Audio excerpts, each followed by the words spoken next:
मंगल भवन अमंगल हारी, द्रवहु सुदशरथ अजिर बिहारी।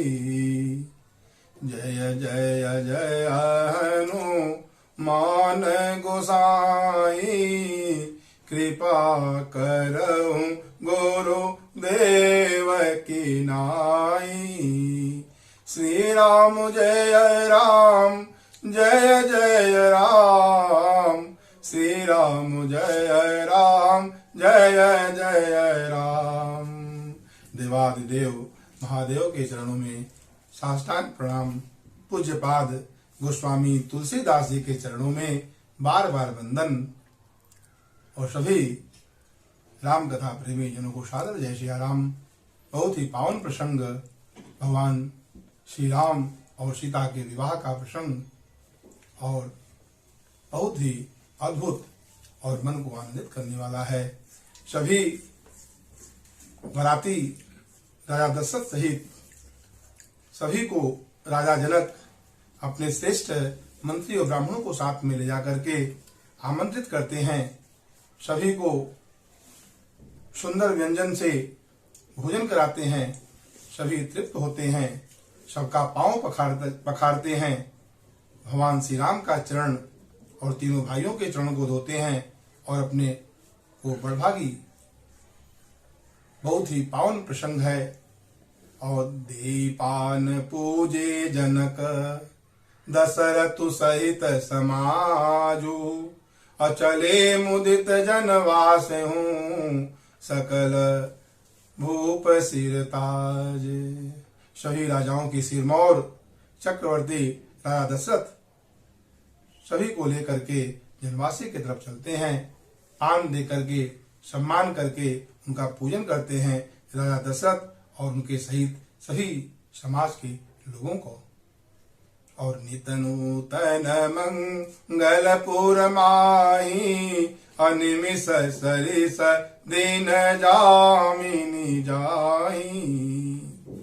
दिन और रात पल की तरह बीतते जाते हैं। रोज नए मंगल उत्सव होता है। सभी आनंदित होते हैं। आकाश से देवता पुष्प की वर्षा करते हैं और सभी लोग आनंदित हैं। बड़े भोर भूपति मन जागे, अजाचक गुण गण गावन लागे। प्रातः क्रिया करी गुरु के पाई, महाप्रमोद प्रेम मन माही। प्रातः क्रिया करते हैं, गुरु के चरणों में प्रणाम करते हैं, दंडवत करते हैं और उनके चरण धूल को मस्तक पर लगाते हैं। गुरु के कृपा से ही उनके जीवन में उत्साह और मंगल महोत्सव हो रहा है। इसलिए बार बार गुरु के चरणों का वंदना करके अपने को कृतार्थ मानते हैं। और सभी ब्राह्मणों को बुलाते हैं और सभी को दान सम्मान देने की भाव मन में आता है। तो अपने गुरुदेव को कहते हैं, वामुदेव हरुदेव ऋषि वाल्मीकि जावाल, आये मुनिवर निकर तव कौशिकादि तपशाली। विश्वामित्र आदि तपस्वी श्रेष्ठ मुनियों का समूह वहां पे आता है। वामदेव, देवर्षि नारद, वाल्मीकि, जावाली, विश्वामित्र, सभी तपस्वी श्रेष्ठ मुनियों का समूह आते हैं और सभी को सम्मानित करके सबका पांव पखारते हैं। और 4 लक्ष्य बर धेनु मंगाई, 4 लाख गायें मंगाते हैं। काम सुरभि सम सील सुहाई। सभी को गहनों से, वस्त्रों से सभी गायों को अलंकृत करके मुनियों को, श्रेष्ठ ब्राह्मणों को दान करते हैं, सम्मान करते हैं और आशीर्वाद प्राप्त करते हैं। सभी आनंदित होते हैं और बार बार विश्वामित्र के चरणों में अपना मस्तक झुकाते हैं राजा दशरथ और कहते हैं कि मुनिवर, आपके ही कृपा प्रसाद से यह सब संभव हो पाया है। बहुत ही आनंदित है। रोज प्रतिदिन आनंद उत्सव होता है, सभी आनंदित होते हैं। दिन उठी विदा अवधपति मांगा, राखहि जन को सहित अनुरागा। राजा दशरथ जनक के शील स्नेह और उनके वैभव ऐश्वर्य का प्रशंसा करते हैं और सुबह उठ करके विदा मांगते हैं, परंतु राजा जनक स्नेह और अनुराग के साथ उन्हें रोक लेते हैं। राखहि जन को सहित अनुरागा। और नित्य रोज अलग अलग तरह से विभिन्न प्रकार से उनकी पहुनाई करते हैं और जाना नहीं देना चाहते। सभी जो मिथिला के वासी हैं अपने जीवन में इसी तरह से महोत्सव हो, वो सदैव इसी तरह का आशा रखते हैं, भाव रखते हैं। कोई ये नहीं चाहता कि अब बारात में यहां से प्रस्थान करे। बहुत दिवस बीते एहि भांति, अजनु स्नेह रजो बधे बराती। इस तरह बहुत दिन बीत जाता है, मानो सभी स्नेह के रस्सी से सभी बराती बधे हैं। इधर विश्वामित्र और सदानंद जी के समझाने के बाद राजा जनक मानते हैं। यद्यपि विश्वामित्र और सदानंद जी जानते हैं कि जनक जी नहीं चाहते हैं, स्नेह के कारण छोड़ नहीं सकते, राजा दशरथ समाज को उनको समझाते हैं तो तैयार होते हैं। अवधनाथ चाहत चलन, भीतर करहूं जनाऊ। अयोध्यानाथ दशरथ जाना चाहते हैं, निवास में महल में जाकर कहें। और इसको विप्र, सभासद, श्रेष्ठ ब्राह्मण, सचिव और स्वयं राजा जनक सभी प्रेम विवश जाते हैं। प्रेम विवश सुनी सचिव सुनी, विप्र सभासद राव। सभी मिथिला के वासी को जब पता चलता है कि राजा जनक अब विवाह की विदाई के निमित्त सारे समाज को आज्ञा देना चाहते हैं, सारे फिर से पुनः इतना दहेज की सामग्री देते हैं, 1,00,000 घोड़ा और 25,000 रथ, सभी अलंकृत हैं, सभी सजे हुए गहनों से हैं और 10,000 हाथी अलंकृत आभूषणों से सजा हुआ, जिसे देखकर दिशकुंजर भी लज्जित जाते हैं। इतना अपरिमित दहेज दे करके सारा समाज को आनंद का उत्सव मना रहे हैं। जिस तरह बारात के आते समय जहां जहां रुके थे वहां वहां अपने सभी शोकों को सम्मान के साथ वहां भेजते हैं। सभी समाज के लोगों को आनंद हो, यह भाव राजा जनक के मन में है। अपरिमित दहेज देकर के सबको संतुष्ट करते हैं। इधर राजा दशरथ भी सब ब्राह्मणों को, जाचकों को, मुनियों को उनके अनुसार जिसकी जो रुचि है वह देखकर सभी को संतुष्ट करते हैं। और जैसे ही यह समाचार निवास में पहुंचता है, सभी उदास हो जाते हैं। सभी सखियां, सुनैना की सहेली, सभी जैसे कमल मुरझा जाए इस तरह सबका चेहरा उदास हो गया। और सभी नहीं चाहते, कोई भी नहीं चाहता कि यह उत्सव इतना जल्दी जीवन से निकले। निरखी राम शोभा उरधर हूँ, अनिज मन फनी मूरति मणि करहूं। सभी सखियां कहती हैं नेत्रों का लाभ है और नेत्रों के लाभ से यह सभी आनंदित हों। इस तरह सभी सखियां भगवान श्री राम के सौंदर्य को अपने हृदय में धारण करती हैं और अपने मन को साफ और भगवान की सांवली मूर्ति को मणि बना लो, इस तरह से सभी आनंदित होती हैं। सभी रानियां यह सोच करके कि अब हमारी पुत्रियां विदा होंगी, सभी व्याकुल हो जाती हैं और रनिवास में उदासी का वातावरण छाया हुआ है। सभी के नेत्रों में आंसू अश्रु की धारा है। तेहि अवसर भाई न सहित, और उसी समय भगवान श्री राम भाइयों सहित वहां पहुंचते हैं। तेहि अवसर भाई न सहित, राम भानुकुल केतु, राम भानुकुल केतु भगवान श्री राम उसी अवसर पर वहां पहुंचते हैं विदा करावन हेतु, विदा के निमित्त माता से आशीर्वाद लेने के लिए। राहु अवधपुर चाहत सिधाए, अविदा हो न हम यहाँ पठाए। मातु मुदित मन आय सुदेहूं, बालक जानिक रवनित नेहूं। बालक जानिक रवनित नेहूं। सुनत बचन बिलखे और निवासो, सुनत बचन बिलखे और निवासो। अबोल न सकहि प्रेम बस सासु। जैसे ही भगवान राम कहते हैं कि अयोध्या नरेश जाना चाहते हैं, हमें यहाँ विदा होने के लिए, आशीर्वाद देने के लिए यहाँ भेजे हैं, आनंदित मन से आशीर्वाद दीजिए।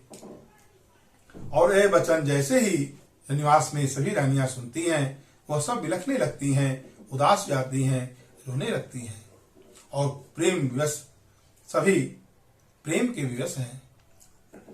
सभी रानियां अपने पुत्रियों को हृदय से लगा लेती हैं और आशीर्वाद देती हैं। होइयहु संतत पियहि प्यारी, अचिरो अहिवात अशेष हमारी। अचिरो अहिवात अशेष हमारी। सास ससुर गुरु आय सुधरऊं, पति रुकल किया यशो अनुसरऊं। और उन्हें शिक्षा देती हैं, अपने पुत्रियों को अखंड सौभाग्यवती होने का आशीर्वाद देती हैं। संतत यही प्यारी, और सास ससुर और गुरु का सेवा करना और अपने पति के रुख को देखकर वैसा ही अनुसरण करना जिससे सदैव आपस में प्रेम बना रहे। सास के अंदर माँ का रूप देखना, ससुर में पिता का रूप देखना, गुरु का सम्मान करना, गुरु को का सेवा करना, ये सारा शिक्षा देती हैं सभी रानियां, सभी माताएं। और कर जोर आनंदित होकर के सभी पुत्रियों को हृदय से लगा लेती हैं और उनके पतियों को सौंप देती हैं। कर विनय जोरी, कर विनय रामय सेय समर्पी, जोरी पुनि पुनि कहे। कर जोरी पुनि पुनि कहे, बलि जाऊं तात सुजान, तुम कहूँ विदित गति सब कील है। हाँ विदित गति सब कील है। परिवार पुरजन मोहि राजहि, प्राण प्रिय से जानवी तुलसी स। लसने उलके निज किंकरी, करि मानवी। करि विनय, करि विनय रामय सेय समर्पी, जोरि कर पुनि पुनि कहे। सभी माताएं हाथ जोड़ करके बार बार सीता को भगवान राम को समर्पित करके कहती हैं, आप सब जानते हैं, आपको सब पता है, परिवार पुरजन मोही हम सभी और राजा को यह जानकी प्राणों की तरह प्रिय है। हे तुलसी के स्वामी, इनके शीर्ष स्नेह को देखकर सदैव इन पर कृपा बरसाइए और अपनी दासी समझिएगा। जान शिरोमणि भाव प्रिय तुम परिपूर्ण काम। हे राम, आप पूर्ण काम हैं, भाव प्रिय हैं, जान शिरोमणि हैं, तुम परिपूर्ण काम। जान शिरोमणि भाव प्रिय जन गुण गाहक राम।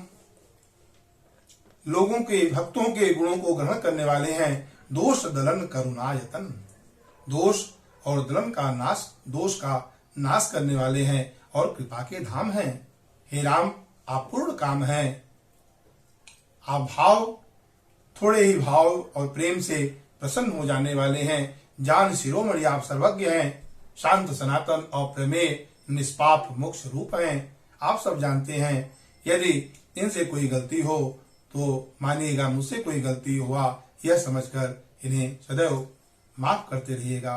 और इस तरह से माताएं अपने पुत्रियों को समझाते हुए बार बार हृदय से लगाती हैं, बार बार पहुंचती हैं, अलग होती हैं। सखियां रानियों को अलग करती हैं, जैसे नया जो है गाय से कोई उसके बच्चे को अलग करे, उस तरह वो व्याकुल हो जाती हैं। और उस समय जनकपुर में जैसे विरह और करुणा का निवास हो गया है, सभी के नेत्रों में आंसू है और सभी को जानकी प्राणों की तरह प्रिय है। यह दृश्य बहुत ही कारुणिक दृश्य है। सुख सारी का जाने की जाए और कनक पिंजरनि राखी पढ़ाए। व्याकुल कहि कहावै देहि असुन धीरजो परिहरइ न केहि। सुख सारिका जो तोता मैना सोने के पिंजड़े में रख करके जिसे जानकी सीता पढ़ाती थी, आज वह भी व्याकुल होकर कहने लगे कि वैदेही कहाँ है, वैदेही कहाँ है। और यह सुनकर सभी के नेत्रों में अश्रु की धारा बह चली और सबका धीरज छूट गया। सुन पर रहे सबका जो है धीरज भाग गया, धीरज खो दिए। बहुत ही कारुणिक दृश्य है। और बेटी की विदाई में सभी रोते हैं। मुख्य रूप से बेटी का जो पिता तो फूट फूट कर रोता है, क्योंकि बेटी ही उसकी लाडली है और प्राणों की तरह उसको मानते हैं। यही चाहते हैं कि बेटी जहां भी जाए वहां उसको जैसे नेत्रों का रक्षा पलके करती हैं, उस तरह से उसका मान सम्मान हो। बहुत तरह से जो वहां जनक जी जो परम वैरागी हैं, सिय बिलो के धीरता भागी अलगे कहावत परम विरागी। लगे कहावत परम विरागी। परम वैराग्यवान जो हैं वो आज रागी हो गए, जो विदेह हैं वो देही हो गए। और जैसे ही सिय सीता जी को देखते हैं, अपने नेत्रों से अश्रु की धारा बह पड़ती है, अपने हृदय से लगा लेते हैं। क्योंकि राजा जनक जो जोग भोग मोह राखे गोई राम बिलोकत प्रगट सोई। अप्रणव परिजन सहित विदेहो। राम की चरणों में गूढ़ स्नेह विदेह जी का है। प्रणव परिजन सहित विदेहो, जाहि राम पद गूढ़ स्नेह। ऐसे जनक जी जो परम वैरागी कहे जाते हैं, आज वो भी सिय बिलो की धीरता भागी। और जैसे ही जानकी को देखते हैं, मिटई महा मरजाद ज्ञान की, जैसे ज्ञान का बांध टूट गया हो, हृदय से लगा लेते हैं। सभी मंत्री सभासद उन्हें समझाते हैं। यह अवसर जान करके विचार करते हैं। राजा जनक रिद्धि सिद्धि और गणेश जी को सुमिरन करके पालकी में अपने हाथों से अपनी पुत्रियों को वहां बैठाते हैं और इधर राजा दशरथ अपने बरातियों के साथ ब्राह्मणों को दान सम्मान करके अन्न धो करके अवसर जानकर बाजा और आकाश मार्ग से पुष्प की वर्षा देवता लोग करते हैं। सभी बाजे के साथ प्रस्थान करते हैं। सभी श्रेष्ठ और प्रतिष्ठित जनों को राजा दशरथ विदा करते हैं। राजा जनक जो स्वयं उनके साथ साथ चलते हैं, वो देखते हैं राजा दशरथ और राजा जनक का आपस में प्रेम का वर्णन नहीं कर सकता कोई। इधर राजा दशरथ देखते हैं जनक को, तो जनक से कहते हैं बहुत दूर आ गए हैं, अब आप विदा होइए। लेकिन राजा जनक जाना नहीं चाहते। रथ रोक करके राजा दशरथ खड़े हो जाते हैं और जनक जी को देख करके जैसे अश्रु की धारा बह चलती है। तमाम तरह से हर तरह से उनको सम्मान करते हैं, प्रतिष्ठित करते हैं। राजा जनक को समझ में नहीं आता कैसे हम बड़ाई करें, तो दोनों का आपस का प्रेम अद्भुत है। इस तरह किसी तरह राजा जनक विदा होते हैं। इधर आकर राजा जनक अपने चारों दामाद से मिलते हैं, उनको ससुर के नाते आशीर्वाद देते हैं, गुरुवर को प्रणाम करते हैं, विश्वामित्र जी को प्रणाम करते हैं, वशिष्ठ देव को प्रणाम करते हैं, सभी ब्राह्मणों को प्रणाम करते हैं, सभी मुनियों को प्रणाम करते हैं, सबके चरण की धूल मस्तक पर लगाते हैं और अपने को भाग्यशाली समझते हैं। राजा जनक कहते हैं मैं ससुर पिता तुल्य हूं, लेकिन आज भगवान के नाते बहुत ही सुंदर प्रार्थना स्तुति करते हैं। राजा जनक बार बार विनती कर जोरे हाथ जोड़कर विनती करते हैं कि मेरा मन हे प्रभु, हे भगवान, आपके चरणों को कभी न भूले, कभी न भूले। इस तरह प्रार्थना करते हैं और ये श्रेष्ठ प्रार्थना सुन करके भगवान राम भी उन्हें पितु कौशिक वशिष्ठ सम जाने, पिता जो भक्ति योग ही है और विश्वामित्र जी जो कर्म योग के प्रतीक हैं और गुरु वशिष्ठ जो ज्ञान योग के प्रतीक हैं, प्रतिनिधित्व करते हैं,